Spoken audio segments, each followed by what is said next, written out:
السلام علیکم ناظرین، ایک پریشان حال شخص خوشی اور سکون کی تلاش میں مارا مارا پھر رہا تھا۔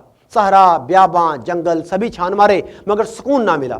اسی تلاش میں اس کی ملاقات ایک بزرگ سے ہوئی۔ بزرگ کے پوچھنے پر اس نے بتایا کہ وہ خوشی اور سکون کی تلاش میں ہے۔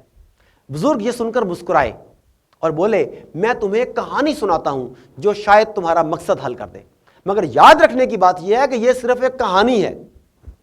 کہا جاتا ہے کہ ایک مرتبہ رب کائنات نے فرشتوں سے گفتگو کے دوران انسان پر اپنی ناراضگی کا اظہار کرتے ہوئے کہا کہ میں نے ہر مخلوق کے ذمے جو کام لگایا اس نے اسے بخوبی سر انجام دیا۔ مثلا سورج، چاند، تاروں کے ذمے جو کام لگایا انہوں نے اسے سر منہ انحراف نہ کیا۔ سمندروں اور دریاؤں کو جس رخ پر بہنے کا حکم دیا انہوں نے اس کی تعمیل کی۔ پرندوں، درندوں اور چرندوں نے اپنے اپنے کام اپنی اپنی جبلت کے مطابق سر انجام دیے، مگر یہ انسان جسے زمین پر خلیفۃ الارض بنا کر بھیجا گیا، جسے عقل، فہم اور ارادے کی طاقت بخشی گئی، جسے قوت فیصلہ دی گئی، جسے اشرف المخلوقات بنایا گیا، اس نے زمین پر فتنہ و فساد کا بیج بو دیا۔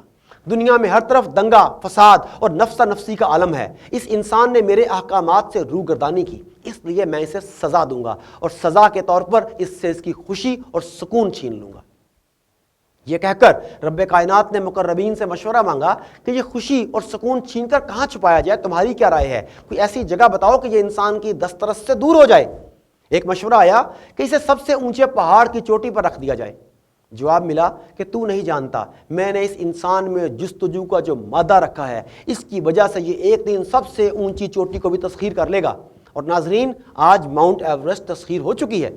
ایک اور جانب سے جواب آیا کہ اس خوشی اور سکون کو سمندر کی تہہ میں چھپا دیا جائے۔ جواب ملا، یہ انسان اپنی زندگی کو بہتر بنانے کے لیے تیل کی تلاش میں سمندروں کو بھی کھنگال ڈالے گا، اور آج ایسا ہو چکا ہے۔ ایک اور کونے سے آواز آئی، اس خوشی اور سکون کو کسی دوسرے سیارے پر چھپا دیا جائے، ایسی جگہ جہاں انسان جانے کا سوچ بھی نہیں سکتا۔ جواب ملا، میں نے انسان میں کائنات کی تمام قوتوں کو تسخیر کرنے کی صلاحیت رکھی ہے۔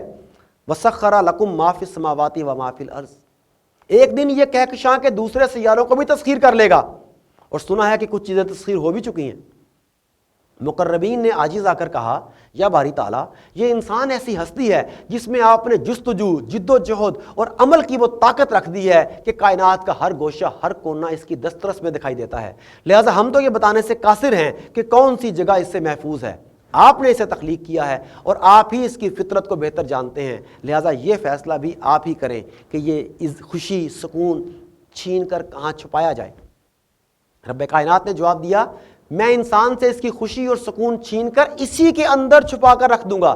یہ کھلی آنکھوں سے ساری زندگی خوشی اور سکون کی تلاش میں باہر کی دنیا کھنگالتا رہے گا، مگر اپنے اندر جھانک کر نہیں دیکھے گا، اور جب تک اپنے اندر جھانک کر نہیں دیکھے گا اسے خوشی اور سکون نہیں ملے گا۔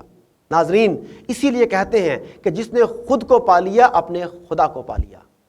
ناظرین، خود کو جانیے۔